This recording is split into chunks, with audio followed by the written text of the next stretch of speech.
up in the sky, the birds, the planes. Jason J. Lewis, the voice of Superman on Justice League Action. And you're listening to the Krypton Report. Welcome to a special Krypton Report podcast episode. I'm your host, Tyler. With me today, I have a special guest. We know that Wonder Woman Day is coming up soon, so one of my favorite Wonder Woman cosplayers that I've been wanting to interview for a while is Anna. Welcome, Anna. Well, thank you very much for having me. So glad to finally do this. Woo! What's funny is we've tried to schedule a couple times. We were even at Motor City at the same time, and I saw her, but and I was going to go over and talk to her and say hey, but Brian and James, we were behind. We had a run to do our panel, and then I couldn't find her after our panel.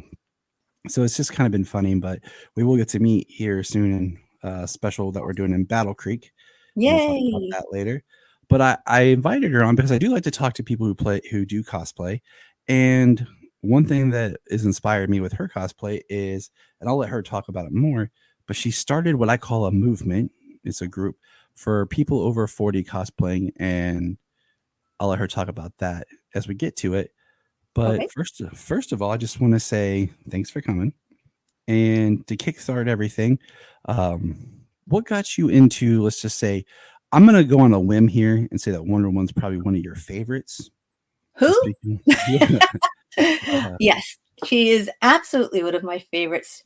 Ever since I was a little kid, I was the one who would be watching Linda Carter with Mom, of course, because Mom watched too. I was the one who got up really early to watch Super Friends because of Wonder Woman. Just love the character, love her comic books, watch her evolving over the years. She's always fabulous. Inspirational.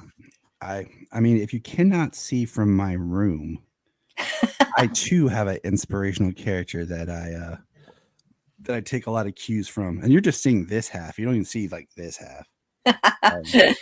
Yeah, I wish I could put up a lot more of my Wonder Woman love. Mm-hmm. Unfortunately, walls are pretty much covered with like bins of cosplays. I wonder why. I wonder why you would have sewing items and everything. Oh, no. Doesn't make sense. I make pillowcases for fun. So let's talk about, when did you what was like your first exposure to, say, like genre stuff? Like, was it Wonder Woman? Was there something else? Boy.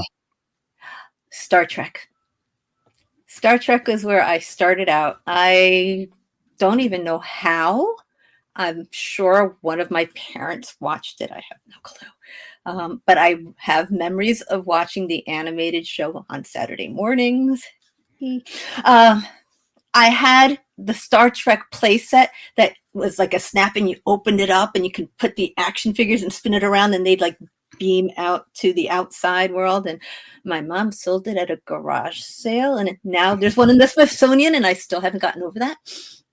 See, we share that right there, because my brother and I had a nice collection of Star Wars toys and some other things that my mom sold in yard sales and stuff like that. And every time I'm at like a collector's toy store or at cons and I see the toys that we had and what they're going for, I will always take a picture and send it to my mom. That's great. And just, I have lots of stories of my mom like selling things. Like, I had a brand new skateboard that I just bought, and it was in the garage, and she put it in the garage sale, and she sold my $50 skateboard for like $1.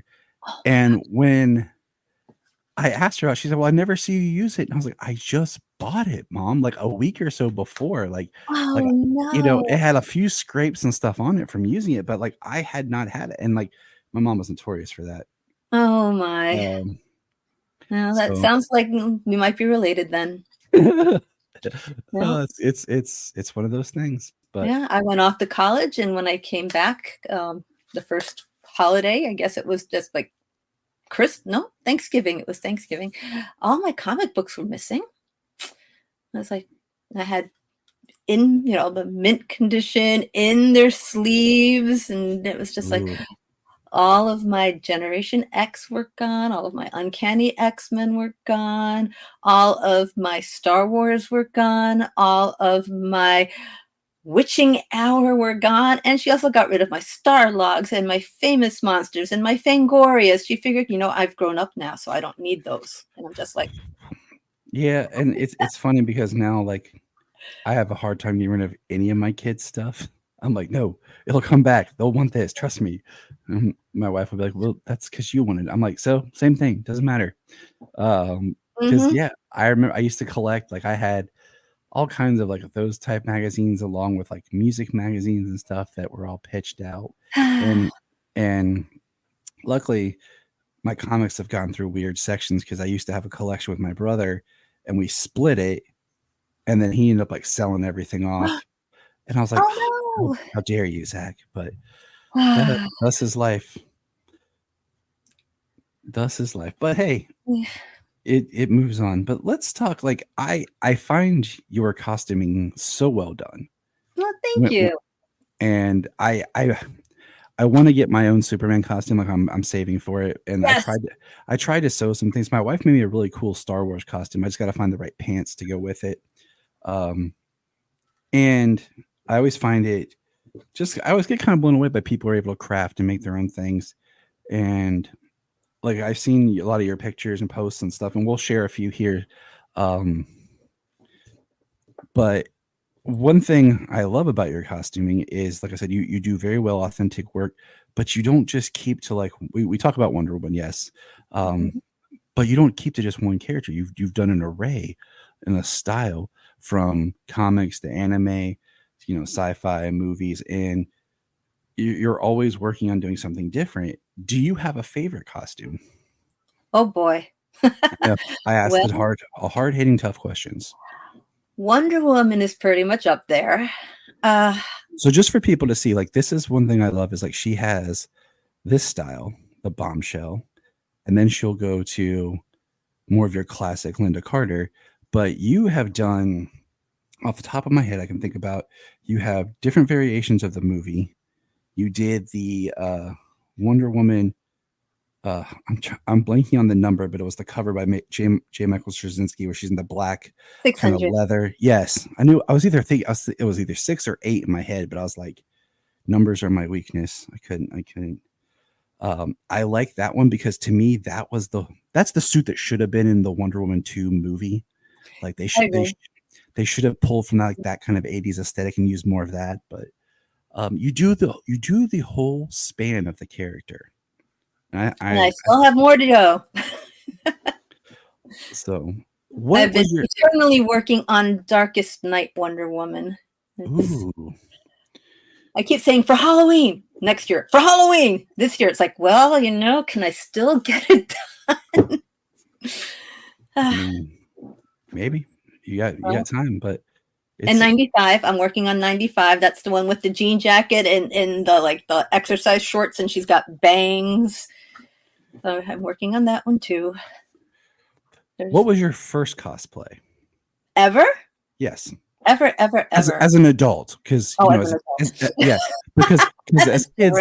as kids, we my brother and I used to dress up and we pull and my kids do this too. Is like they have a whole bin of like costume stuff or props, and after Halloween, we'll buy extra costumes and add it, and they'll pull and they'll mix match and make up things. But what was like the first one that you like made yourself for the intention of kind of cosplay? Okay, well, making it myself, that's completely different from my first adult cosplay, because there are cosplayers who, for lack of a better word, are snobs, because they will turn a nose up at anyone who commissions cosplays or buys them or thrifts them or goes to their closet. But I have no problem with any of that as long as it comes together in the vision that I have in my head.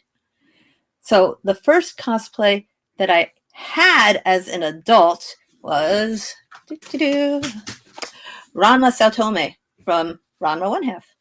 Nice. This is my little crocheted Ranma my son gave to me. That's awesome. Well, he just went flying, but I had the male version over there, and that was actually the male version. That was my first version. But the first cosplay I ever made for myself completely was Salem from Ruby. Okay. And I don't know if you're familiar with her, but she's like painted white and she's got like this red veins all over her and red eyes and this big towering white hairdo that I like rigged with all sorts of wires and stuff in a high black collar. And she's very foreboding and very scary. And I loved her to death. You do some really nice, like all the pictures that I have here to reference today, like Anna provided to me, but I'm going to make sure that her socials are in the links, because she does do, like I said, an array of costumes. She has had horror based costumes, especially with spooky season. She had some really great Wednesday Adams cosplay photos pop up and everything. What was your first Wonder Woman cosplay?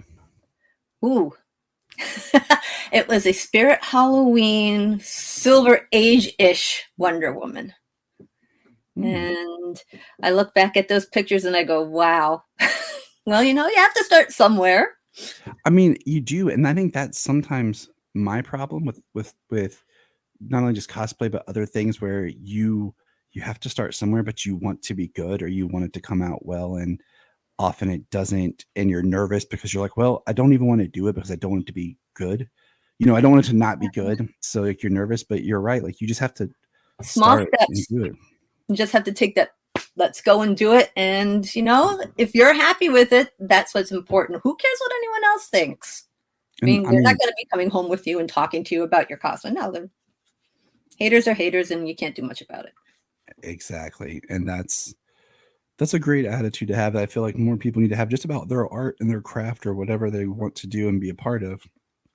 Now, let's ask just kind of the general overrized question. And I had everything more organized for all the listeners, but I came off a 13-hour workday yesterday and then a long day today, and I was almost afraid I was going to be late, but we were able to pull this off. So my brain's still trying to shift over.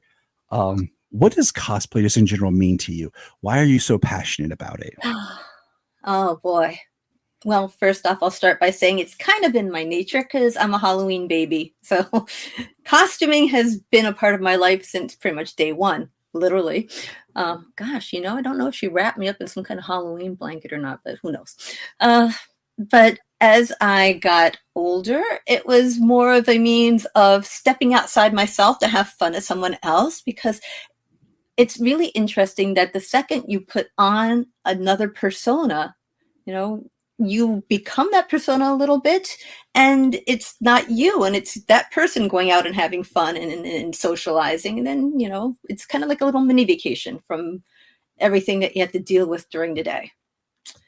And after that, it just started becoming a way of expressing my creativity, because I started getting into the wig styling and the makeup applications and the crafting of props and the crafting of the actual cosplay. And I love being creative. I love making things, and I don't get much of a chance to do that with work. So it's just a lot of fun, and it allows me to just let my mind and my hands go free. Awesome. I mean, sometimes it works. Sometimes it's like, ooh, okay, next. You try and you improve off on the mistakes. I've appreciated, like I said, your cosplay, because it just, all of your costumes, they come, it's hard to say it, but it's like you can tell they come from your heart, and they come from your love of the character and everything, no matter what it is. And I'm going to share a couple of pictures here with everyone. This is She-Hulk. I mean, one of my favorites, but great. We did the classic Wonder Woman. One of my favorites. I'm going to keep quiet now. One of her favorites. I wonder why she shared these photos. Thought this one was great. The Batgirl. Batgirl. Yes, I love her too. Now, now this one, it's an elf. I wasn't sure. Is it a specific elf? Like I thought it was Zelda, but then I was like, I gave you that one on purpose because this is the debut of that character. I just shot that yesterday. Oh, wow. And finished editing it this morning. Well, okay, not this afternoon. So boom, there you go, debut. I have no backstory for her yet, other than she's an elf and she has fighter training. So is it more of an original character? Yes, it's an original character. That's awesome. That's really sweet. I feel so privileged and honored right now. Yay! It's good to have. Like I like, of course, this is a great one. Catwoman from One of Batman my Returns. favorites. See, that's the problem. They're all.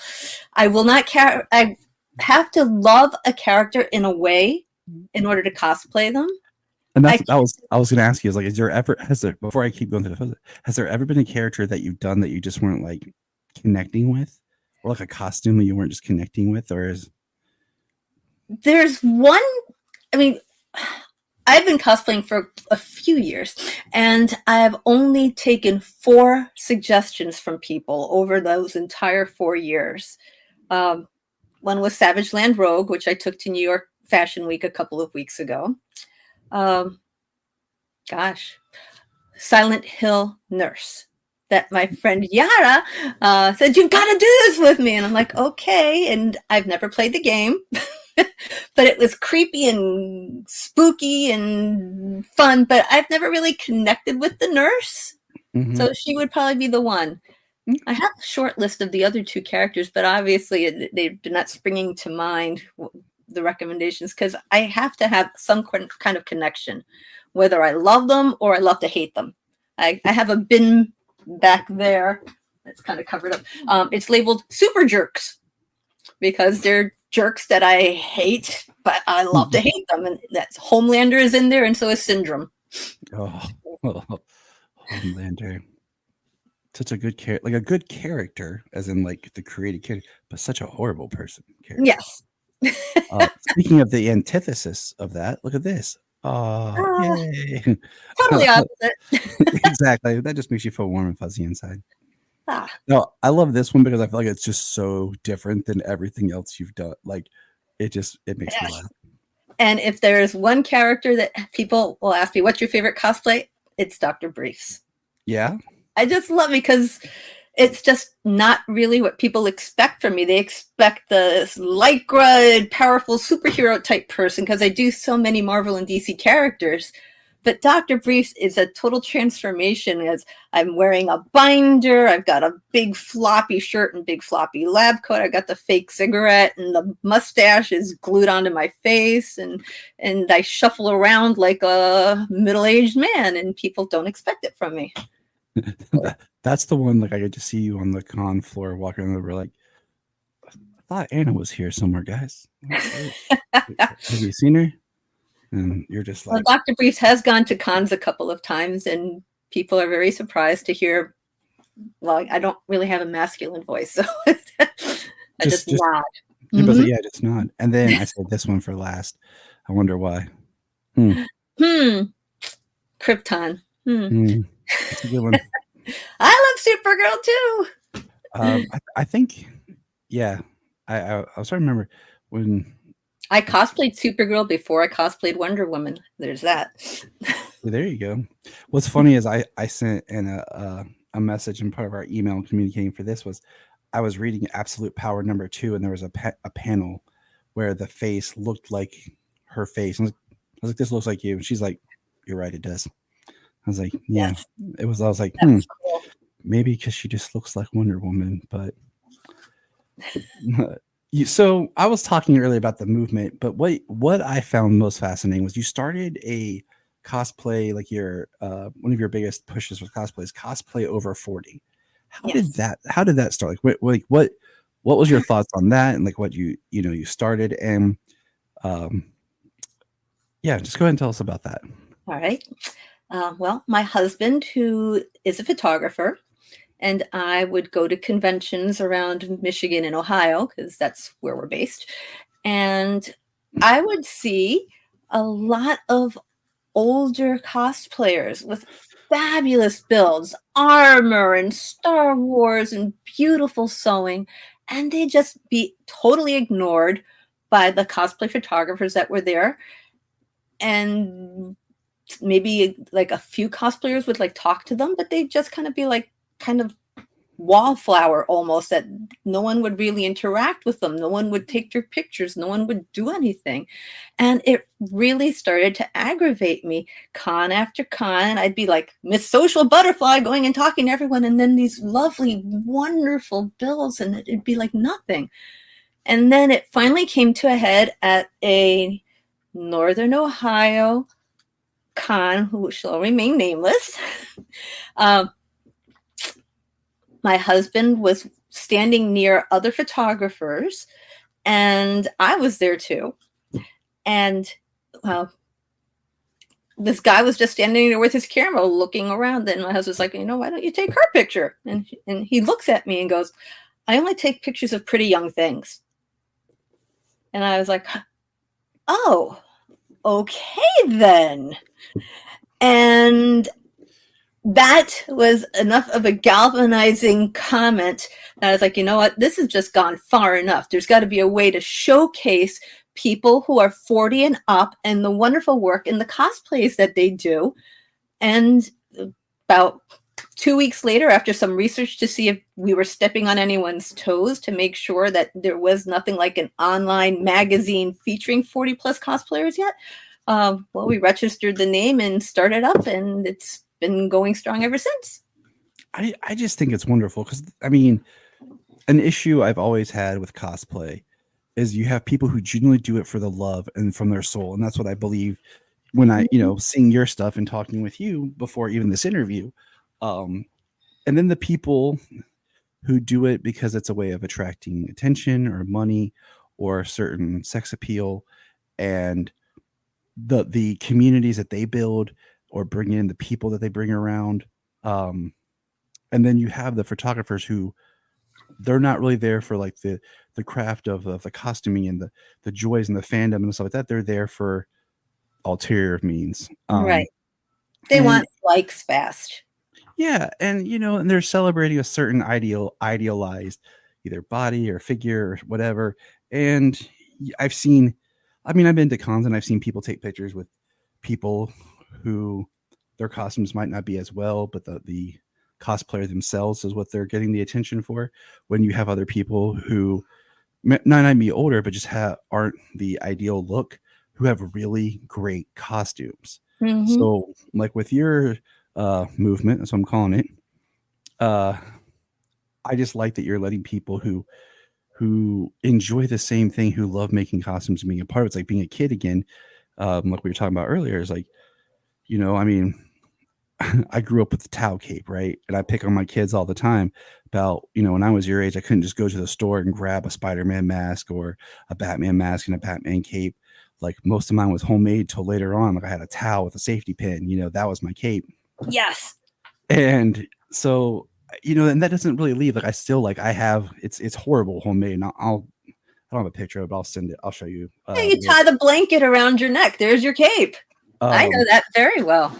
I have a Superman kind of suit that I made just playing around years ago, just like a shirt and top. I should have grabbed it and wore it right now, but my brain wasn't focused on it. Long day. My daughter requested that when I came to pick her up from school the first day off the bus stop to wear it, and and I love wearing it. It's nothing great, but I still do stuff like that. It's But your kids are cool. So. No, my kids are cool. I mean, I can't. And what I love is like your husband, is part of it. Yes. It's something you do together. And I've seen pictures with you and him online. It sounds like I'm a stalker, but that's what social media is, right? And especially when you're going to do an interview, you actually want to prep and have some knowledge about the person. But I've seen pictures with you and him in it together and everything. And he seems like a really fun, cool guy. But he definitely has talent with the camera because he does a lot of your photo shoots, and you're always posting and pulling credit for that. And I think that's something great because it's something that you guys share together. Yes, it is. It's fun because I'll be the cosplayer, he'll be the photographer, and then we go to cons and people go to him, people come to me, we hang out together. And again, like the event we just did in New York, I was invited as a cosplayer, and he was invited to be one of the photographers, and it was just wonderful. And he has 7,000 pictures that I'm slowly waiting for him to post on our server so I can edit them for him. That's awesome. That's awesome. There's never a dull moment, I think, when couples find an activity that they both love and enjoy and thrive in it together. Yes. Now, let's talk cons. Anything anything coming up soon? Anything you want to promote? We're not ending, but like any cons that you're a part of or anything? Gosh. Well, this Saturday, in a couple of days, actually, I will be at the Autism Alliance of Michigan Hero Walk at the Detroit Zoo as That's one of the nice. cosplayers. I've been Wonder Woman for them for several years now. Always try to bring a group of cosplayers together to help, greet the kids and the adults as they come around the zoo. It's a great, great event. The joy to see on their faces, especially the adult women, it's just fabulous. So I'll promote that. There's That's nothing to do awesome. because it's a special event for this community, but I'm I really love excited about I it. love that. I love that. It's awesome. I played for work, and everyone knows on here, like I work for child services, child protective services, Mhm. and we did a fun day, field day thing. And the day that they decided to like one of the planning days, I was actually out doing visits, and I come back to work, and they're like, "Tyler, you've been chosen to be Batman for the kids' fun day." And I was like, "Okay." Awesome. So like they were going to order me a costume, and I was like, I pulled from some stuff that I haven't made a makeshift Batman costume and everything, and it was a huge hit. Kids loved it, and I was like, "This is part of why like kids' reactions and stuff to things is like I want better costumes and I want to do some things because like it was our first time as the agency doing it, and we want to do it again next year and do it bigger. That's And fabulous. because I feel like there is something special with some of these characters and kids relating to. What are some? Can you share a positive cosplay story that you've had with interacting with people? Ah, well, a couple of years ago, actually, again, this was at the Hero Walk. Um, and it's not just for children with autism, there are adults with autism too. The whole families come, they sometimes wear their shirts, their team shirts, and walk around, and it's fabulous. And this one woman came up to me and she just like looked at me and then she kind of backed away, but then she turned around and she was just in tears and she said, "Can I hug you?" And I'm like, "Sure." She's like, "Wonder Woman was my hero growing up. She got me through so many hard times. And every time that I have a hard time dealing with being an autism parent, I remember how much Wonder Woman inspires me to be better and be there for my son." And she was just in tears. Like, and it was just such a sweet story. 'Cause, I'm not really Wonder Woman, but when I am dressed like her in public, I am representing the character and what she stands for. So it was just so moving. I remember to this day, it's like, okay, I'm not going to cry because then the contact lenses are going to get all goofy on me. But To yes, that was a very sweet, sweet thing that happened for me. to borrow a term from my friend Luke Bug, who refers to himself as a Superman ambassador more than a Superman fan, you are a Wonder Woman ambassador because you bring the character to life, not only through your cosplay, but through your actions and everything. And you do give people a sense of the character. And I think, sometimes people need that. Just like I said, with the kids, like they see that it's special, and you do pull off the look so well that you could be like, it's Wonder Woman, you know. Thanks. Um, Yes. is there a costume that you want to do that one you haven't done yet, or two you're afraid to make? You're nervous about trying to make it, like Oh because you. God. Uh, well, let me see if I can quickly pull this up on my handy dandy phone. I am very, what my friends would say, overly organized when it comes to my cosplaying. Um, I don't think there is such a thing because I believe that you would need it. this is a list of all my cosplays. Beautiful. Um, and it's not scrolling, but oh, that's why. Um, there's 250 active ones, and they're all color coded according to like these are the ones that I need to upgrade, need pictures. There's the Christmas ones, and it's according to when I last posted it online, so I don't constantly repeat the same character and stuff. But I also have one for the plans that I have, with green being the ones that are really in progress, sort of in progress, and going all the way down to this little set of gold ones, which are my someday when I have enough skill and the guts to do these, those are the ones that I'm going to do. And of those, Star Sapphire Wonder Woman, Amikami Wonder Woman, because that's just Oh, that would be crazy interesting. breastplates and stuff like that, which the big old sword. So that one was there too. Sorceress from He-Man. Okay, I could definitely see that. Gosh, and Dora from Bewitched. I might wait a few years on that one a little. That would be cool. But the two main ones that are my like big challenges, there's a character called Laura Lantalisa from a book series called Dragonlance, and she is an elven princess who goes from being this coddled elven princess to being a full-blown warrior with armor, and I want to do her armored version. And me and Foam and I, we have a love-hate relationship.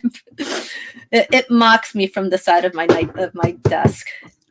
And the other one, which will also be a foam build, is the Wizard's Chess Queen from Harry Potter. Oh, that would be really cool. That would be really unique. And you know what? Those are admirable goals, but I think you have the talent to pull those off. Well, thanks. Well, maybe someday. Yeah, I mean, like I said, your skills, you can tell from like, and I highly, advise everyone to check out her different socials. And like I said, the link tree will be in our notes today. As we mentioned at the top of the show, like we are coming to Michigan in October, and we will be there, and we'll get to see Anna there. We were talking about events. Is there any other cons that you'll be at? Like, are you going to? I know we're not going back to Motor City this year, just because of everything. Like everything just fell later in the year, and just it all clumped together. There's some cons in Michigan that, and for some reason, they're all one right after the other. One weekend, second weekend, third weekend, fourth weekend, and it's just overwhelming. Well, what's interesting is usually one of my favorites is the Cincinnati Comic Expo, and it's always in September. Well, this year they're doing a different location. They pushed it back to October, so it's the week before we come to Michigan. Oh boy! And like you said, like it's that, and then the Michigan and stuff like that. Like it's just like everything together instead of being spaced out. It's all closer together, and with work and stuff, sometimes like I go on call next week and we've been short staffed. So I'm always, in case that I have to, fill in for on call or stuff, I don't be gone right now too much, but it's just like I would love to go more. Well, I mean, yeah, because I also have little children that, right now we're kicking off what I always call the holiday season because we're big lovers of fall and Halloween. So we have family events like we're going to Boo at the Zoo, which is at the Columbus Zoo, where we all dress up and go trick or treating. And we have like all these plans on the weekends for the different like fall events, and then it rolls into November. So I'm like, if the cons were in November, that would help. But no, everything's like in October now this year, and then like December. So. Yeah. For me, I've got upcoming with you as a guest, Battle Creek Comic Con in Battle Creek on October 26th and 27th. We will be promoting that here shortly. The following weekend is YomaCon in Detroit, and I'm actually competing because that's my one con where I actually compete, because I can't call myself a crafts person if I don't present myself to the judges to learn what I can do to improve, because I always value their feedback. Every now and then I actually win an award. Not as often as I try, but hey. And then the following weekend is Motor City Comic Con, and I'm actually a judge for the contest this iteration. That's awesome. That is awesome. And then Grand Rapids Comic Con is after that, and that one might be the one that just falls off the calendar because too many weekends of not being home with family and cats and laundry. I get it. Like that's my weekend right there, cleaning the house, laundry. Yeah. It can be trifling. So how can Halloween? So So I just imagine like Halloween at your house, like trying to figure out what you're actually going to go out and wear is a problem. Like you're always like too many choices. Or do you do like family like costumes? Well, at this point, my kids are at the age where they just look at me and like scoff and say, well, just stay home and hand out candy to anyone who comes. Even then I would dress up, like, you know what I'm saying? Like make it fun. I know. One year I took a bucket of candy with me, as my kids are trick or treating, I was passing out candy to kids That's as we're walking great. around, just for something different, you know. What a great idea. Because I just was like, you know what? Because we always lived out and like not really in places. So like if we did take the kids trick or treating, we'd have to go to like my brother's. And since we've lived here the past 3 years, we actually get to go trick or treating. And previously, my sister in law would be the one that she'd come to the house and she'd pass out candy and hang out, and we would, you know, go. And the first year, I took the kids by myself, and that's when I was passing out stuff just for fun. And it's just become a really good family event, you know, here for us. It Because is. It they, is such a family event. You know, you're with your kids. You don't have to dress up. You can dress up like Oh. them or dress up on as your own thing. Let's see. Last year I went as Ted Lasso. The year before that was Superman, and then this year we're doing the family Adams Family. So we're all dressed up as Adams Family. I'm gonna look forward to those pictures. So yeah, you'll see. It's gonna be good. How can people help support you? I know you have a lot of different means and everything through your link tree, but like, how is the best way if someone like wants to support and help with the cosplay? Oh wow. I have an account on Ko-fi. It's ko-fi.com/AMH cosplays, and it allows people to donate towards my cosplay jar, I guess you'd call it, in small increments. That's why it's called coffee. You can buy a cup of coffee for me, which is pretty much the price of one donation. Or sometimes when I make appearances somewhere, for example, when I do free comic book day at one of the local comic book shops, suddenly someone has bought me 250 cups of coffee. Nice. Like, wow, thank you so much. That's always welcome, because cosplay, unfortunately, is not what you would call a budget hobby. Yeah, I mean, it can be a really awesome hobby, and there's a lot you can pull from it. And I was checking because I couldn't remember. Wonder Woman Day this year is October 21st. Yes. I could not remember. I knew it was in October. I just couldn't remember the day.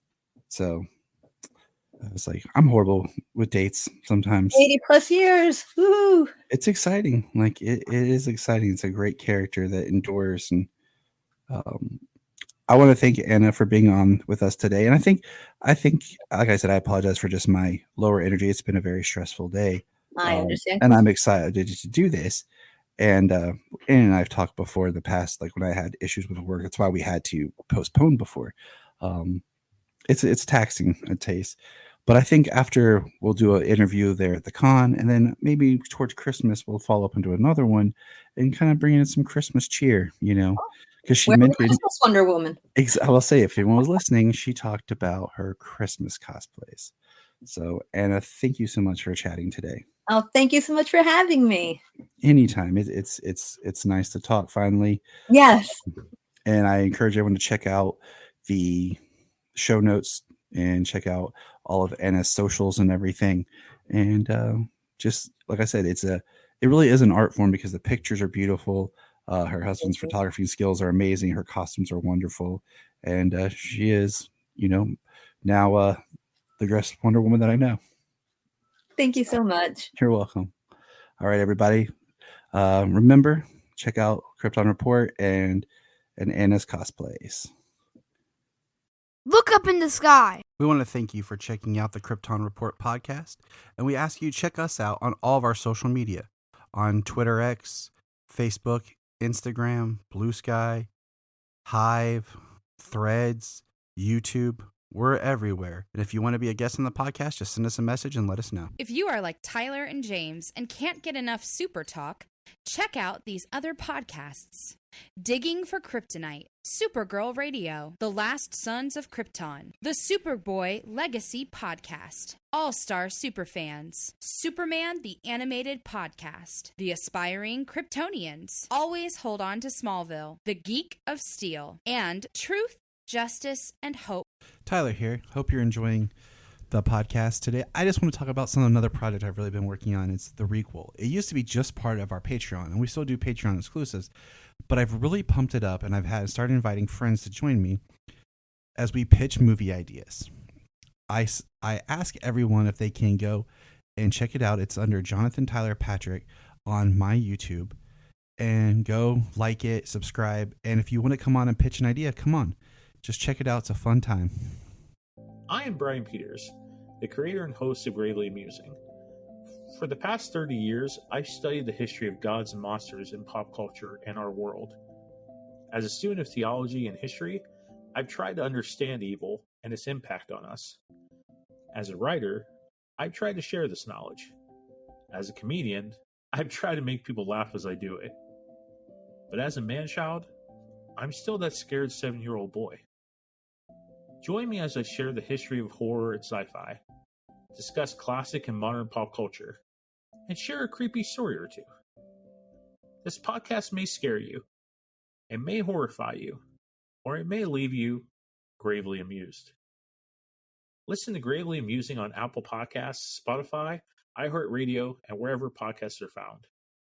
Follow us on Twitter at gravely_amusing or on TikTok at gravely amusing. We have a $1 Patreon. Yes, I know everyone asks for money, but our $1 Patreon each month gets you commentary tracks for releasing movies, DC movies.